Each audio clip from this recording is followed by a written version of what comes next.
Hi, this is Lou Pamonti, and this is Music from the Inside, subtitled My Dysfunction is My Superpower. Thanks for tuning in. I'd like to talk today about the power of live music. I'm not talking about records here. I'm talking about when a great band gets together live on stage and does its thing and everything clicks and something special happens. So a lot of audience members don't know this, but the musicians are up on stage and you're watching, the audience is watching the band. But little do they know, especially in smaller venues, that we're watching the people. And I had a 10-year house gig at a place in Toronto called the Orbit Room. And some of you may know of it. And it was a very intimate little club. And when the people danced in front of the band, they were literally 3 or 4 feet in front of me. I could almost touch them. And the things I saw happening in front of me, all the dramas, all the little melodramas. He's hot on her. She's hot on him.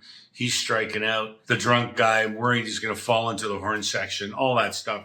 But that's not what I'm talking about here. What I'm talking about here is, and this happens in large venues too, I play in a number of tribute bands. I play in a Tower Power tribute band called Oakland Stroke, which is my own band. And I also play in a Chicago tribute band called Brass Transit. And it doesn't only happen with tribute bands, but there's an extra thing that happens with tribute bands. And that is there's a kind of person that you see in the audience when you start playing. And you can see when the music starts getting good, you can see it in their eyes and you can see it in their body language that they're responding physically and viscerally to the music. Their spouse may not be one of those people, and you can just see them kind of sitting there. The spouse is there, and the other person is there, and they're wired, and you can see their energy level going up, and you can just see it starting to happen in them. And that's a certain kind of person who has a reaction, a physical reaction to good live music. And I always compliment my audiences for coming out and supporting live music, because without those people, nothing happens.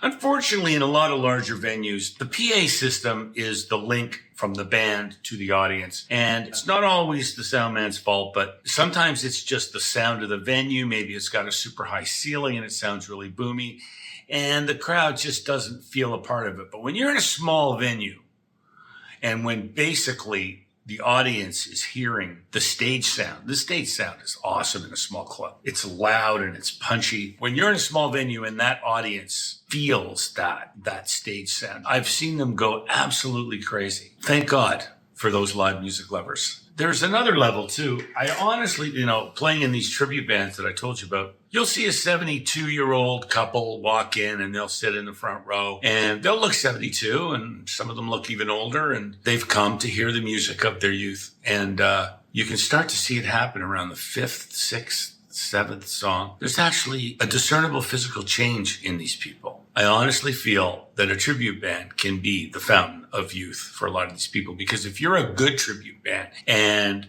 if there's a willingness of disbelief, what's the term? A suspension of disbelief on their part, then they can actually be 24 years old at a Tower Power concert in 1976, or 22 years old at a Chicago concert in 1972. And it's the only time I've ever seen a fountain of youth actually work. Seeing a physical change in these people, the light comes back in their eyes, and some of them even start dancing. I'm sure a lot of them haven't danced in decades.